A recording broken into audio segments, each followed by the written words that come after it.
FDIC. That is tracking as number 4 on the Billboard charts, ladies and gentlemen. The author, Kevin Blackwell. Good morning, sir. How are you? He's not here yet. Oh, he's not here yet. Well, this gives me an opportunity to play this, a little of the floor action on the floor of the Senate yesterday. There's been a lot of discussion on the radio about the amount of marijuana that we're going to allow. This is a packet. Before everybody flips out, this is only hemp. This is 3.5 grams of flower. So basically, under our formula, what we're going to do is allow people to have 1 unit, which would be one of these, and we're going to allow them to have purchase 7 in a week. So it's basically one of these a day. There's been other talk that this is 11 joints. People are going to be getting 11 joints. No. I'm going to show you what a joint looks like for those that you don't know. And this will make about 3.5 joints a day. I'm going to go ahead and pass this around. I've got several samples I'm passing around. And I just ask everybody to keep an eye on Senator Carter, make sure I get these back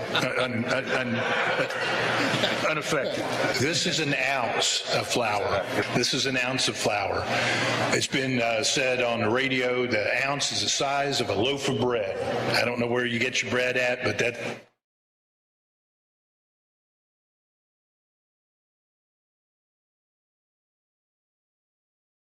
So you get an idea of the size, and so this is 1.5 grams.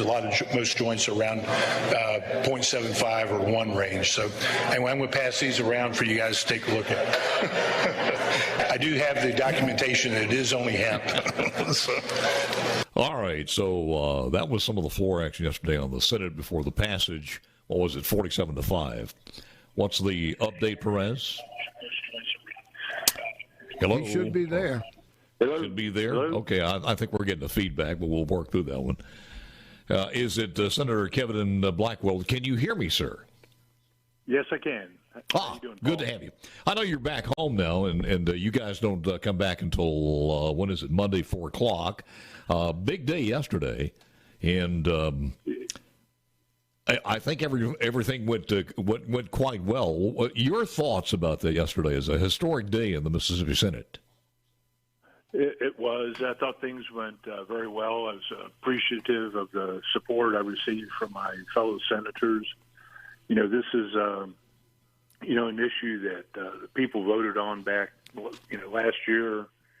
And been a lot of folks waiting a long time to, have the benefit of a program like we've introduced. So I think it was a good day for Mississippi, and hopefully the House will pick up the bill and pass it as is, and we'll have a program ready for the folks to go. Mr. Chairman, I'm not sure if it's along the line, but I'll just say this, that maybe Perez will know. It might need to speak up a little bit or get a little bit closer because it's a low volume on that one. But I do want to say this, because I get a lot of feedback from being someone on the very few voices that are able to push back on this, and I constantly push back on it, and will continue until we finally get a bill that the governor signs or doesn't sign, one way or the other. And I think it's important. I think it's important, and said this all along, that at the end of the day, I know we're going to have marijuana in the state. You're naive if you think we're not. But if you push back and demand that it be the best possible one for patients and not profits. And looking over from what I saw yesterday, and I've seen the last few days, I think we're getting there. There are a couple of things that still worry me about in this bill, and one of them that I want to address is the fact that, and correct me if I'm wrong, I didn't read the entire part of it. If you are a felon with some pretty nasty things that you've done, and you're cleared out within 5 years that you could be an owner or participate in the marijuana business in the state, you're after 5 years. Where does that stand? And explain it for us. It still stands at the 5-year mark. And I think at some point in time we have to, once people pay their debts to society, we need to, try to integrate them back into society. And this constant hammering folks and not giving them an opportunity, I don't know that that's an effective strategy.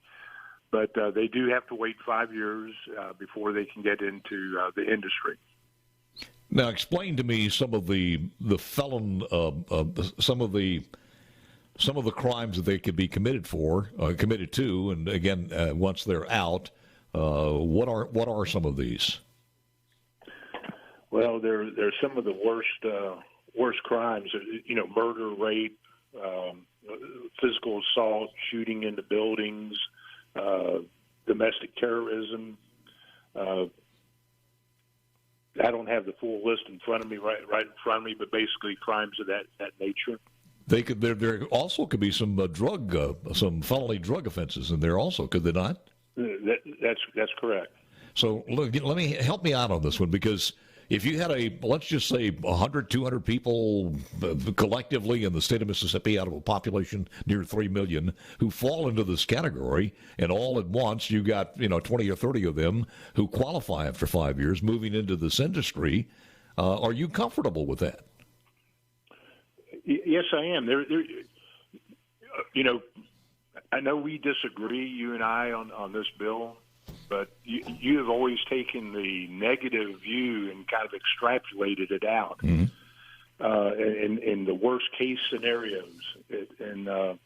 That's part of what has been the frustrating part in dealing with this bill is people expressing opinion but not fact. And what we're trying to do is, it's not like we're reaching out and saying all felons come to this, but at some point in time, we have to start integrating these folks back into society. And I think 5 years is a proper amount of time to wait. And they're still going to have to qualify. They're still going to have to go through background checks. It's not an automatic. And I don't think everybody that's a felon is all of a sudden going to get into the cannabis industry. The other parts of this that are up for debate as far as the House is concerned is the amount. I think you did a great job yesterday in explaining this, and I'm not taking ownership of this loaf of bread statement. That was from a colleague, DeWeese, so don't be blaming that on me on the floor of the Senate. So, I know where the comment came from, and okay. I talked to the individual, and they understand.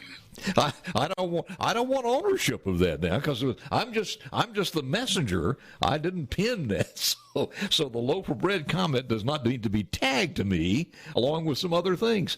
As far as the pushback, I would hope you agree. If you're contested on this and challenged, then you look at and hear the words and try to make the bill better.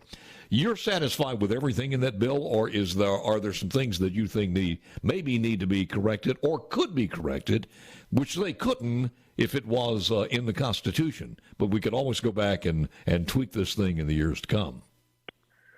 Yes, and we'll be able to tweak it every year, and I imagine it will be tweaked every year. But certainly, as science changes, as we learn more about the interactions with cannabis, and I think that's a good thing. Now, as it relates to this bill, starting in May, we started working on this, and we have brought in, talked to numerous stakeholders. We've had 2 days of hearings. We sought as much input as we could to make this a good bill and to make it conservative. And there's, as you go through the negotiating process, there's things in the bill as it exists right now that were items that were removed that were in initially. But again, that's going through the whole process. And one of the things with working with Representative Yancey that's been so good is we've been kind of lockstep into this together. If we suggested a change on our side, I talked with him, make sure it was all right with him. And what let me interrupt you a second, because the computer's going to call us away for just a second here. I want to come back and ask you more about that one. Also, the teacher pay raise bill, as we spent some time with Kevin Blackwell, Senator from District 19, DeSoto County, Marshall counties. Back more with Chairman Blackwell right after this. Oh, Now I can see it. Now we're high tech on C Spire text line or C Spire TV channel 70. Thank you, Perez. I appreciate it, sir. Can you hear me? Yes, I can. Yes, I can. You hear me? Can you hear me? Loud and clear. I think you need to turn your speaker down. We're getting a little feedback, but other than that, everything is fine. I do want to ask you about the teacher pay raise bill. You see the differences now between the House and Senate. Is there anything in there as the deal breaker? Do you think you guys can come together on that one to get this done by July 1st? I think we can. I don't see anything that's a major deal breaker in it. Mm-hmm. And again, going through the whole legislative process, it's all about negotiations and trying to get to the middle point.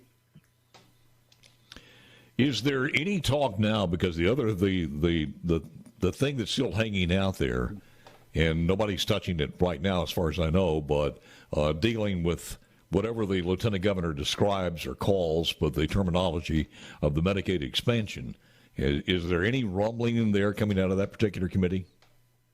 No, sir. I'm chairman of Medicaid, and I think I've gone on record before. I'm not for expansion. I am.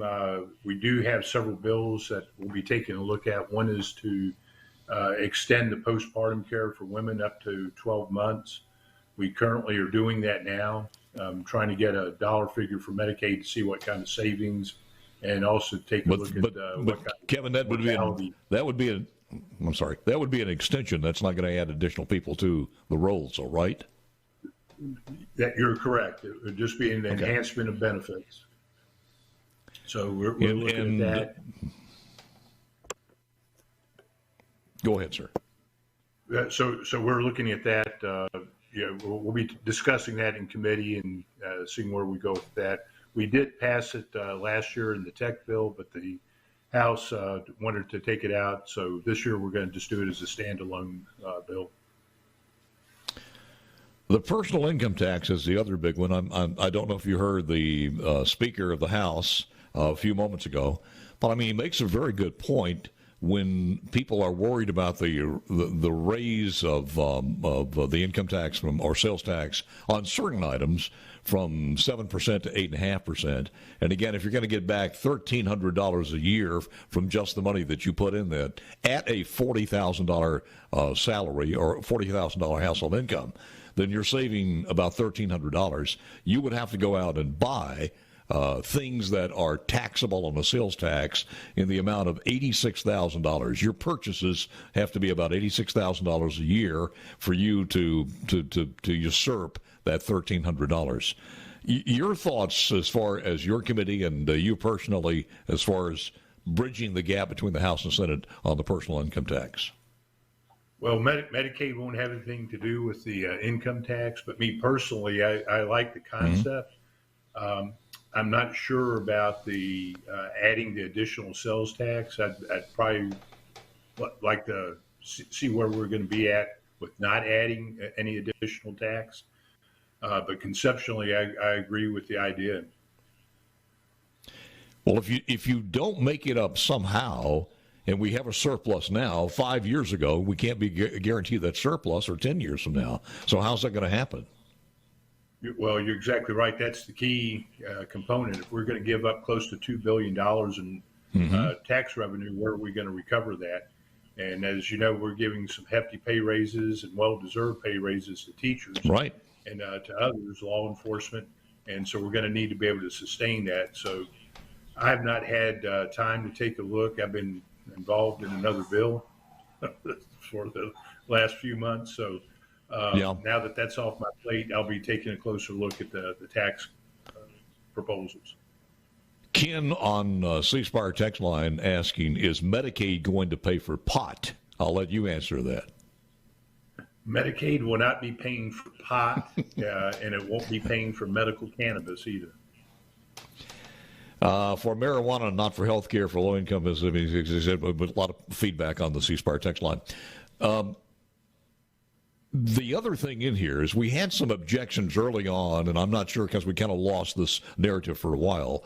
We had some objections from the law enforcement municipalities, counties, on their input on this one. Was that ever addressed, and is it addressed in this bill that you guys passed yesterday? We did, and I've talked to Commissioner Tyndall on a few occasions. Mm-hmm. The language that was in there initially is from basically from model bill language. And the language was there because federally it's illegal. And as we go about from a state standpoint making it legal, we didn't want law enforcement enforcing federal law when something was legal at the state level. So we ended up going in and actually removing that language because our attorneys told us that throughout the statute, it refers to as long as you're in compliance with the statute, you're not breaking the law. So we were confident with by removing that language. I think that they were happy with that, and we also are going to allow them to do background checks for the Department of Health. Very good. Mr. Chairman, what was the final language on participation by elected officials who voted on the bill to participate in the industry? There's 1 year to the end of this year, so a member of the legislature or their spouse cannot have any ownership in a medical cannabis establishment. And that was cut to just 1 year. Yes, sir. You know, we're citizen legislators and we're all business people. I've got 3 businesses.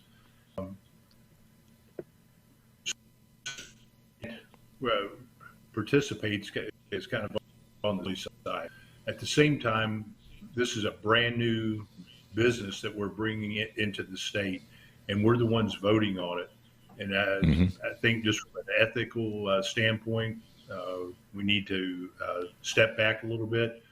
And sometimes I think some folks' ethical compass might not always be pointing to true north. So I think this language kind of helps guide folks in the proper direction.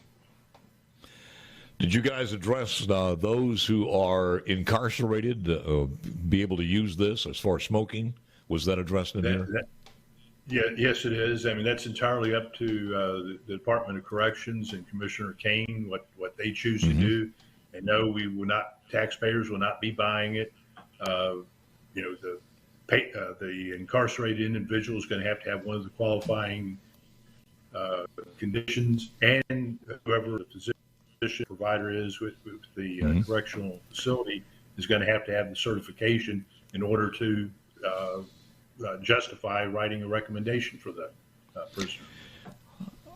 It is. The bill number was what? 2095? 2095. I've seen on 2095. I think Twitter or something. They've got the numbers transposed, but it's 2095. Yeah, 2095. Take a look at that. The Mississippi Department of Health is going to be administering this. How does the Department of Agriculture fit into this ultimately in the final bill? They're going to be overseeing the operations of the cultivators, processors, transporters, and destruction companies. So the licensing aspect of that will occur with the Department of Health. And then the you feel pretty good that Department of Health. You feel pretty good that most of these businesses are ready to go. I mean, they haven't been just sitting around twiddling their thumbs. Most of these have investments. Some of them have already started their operation as far as bricks and mortar, and some of them have contracts out there. So what is the schedule if this passes in July? Give me an idea how fast this will be up and running. Well, what we did, and I don't have it right in front of me, but we did go through a schedule, and actually this goes into effect upon passage. Once the House sends it to the governor, whether he signs it or doesn't sign it, it'll eventually go into law, but unless he vetoes it, and then we'll have that's a whole other situation. But we kind of stair-stepped the process to make sure that the timelines were there so that we didn't have dispensaries opening tomorrow, so to speak, but yet we had no processors or cultivators in operation. Because what that does is then that allows the potential for product to come in out of state, although we're going to have a seed and sell tracking system. Everything's going to go from seed to sell. And just to be clear, the governor has a certain amount. Was it 10 days, or how many days does he have to sign the bill? I think it's 5 to 10 days. I'm not sure. 5 to 10 days, somewhere in there, and that's from the time he gets it, not at the end of the session. So if you guys did this next week, then the clock starts on that one. Well, again, you did a masterful job on handling this and bringing it through the Senate, and we congratulate you on that, sir. Looking forward to talking to you later in the session. Thank you, man. Have a great weekend. All right.